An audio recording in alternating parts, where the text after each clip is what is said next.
Paksiw na tilapia naman ang lulutuin natin mga boss. Simpleng-simple lang po ito at mabilis lang lutuin. Pailaliman natin ang taba ng baboy para may kaunting twist ang ating sarsa. Ito po ay pinagsamang bangus at tilapia. Ilatag lang natin ng maayos para hindi madurog pag kinuha natin mamaya. Dinamihan ko na ang kamatis niyan mga boss dahil murang-mura na ang ating kamatis ngayon. Yung dating ginto ngayon pilak na lang. Lagyan din natin ng siling haba at siling pula. After pagkatapos niyan mga boss, diretso na natin yan sa apoy. Dito na natin ilalagay yung ibang mga sangkap.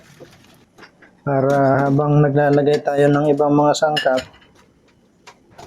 mainit na ang ilalim niyan. Isa ito sa pinakamadaling luto pagdating sa isda. Pag nalagyan mo ng sangkap, pwede mo na siyang iwan. Katulad ng ginawa sa'yo ng ex mo. Wow!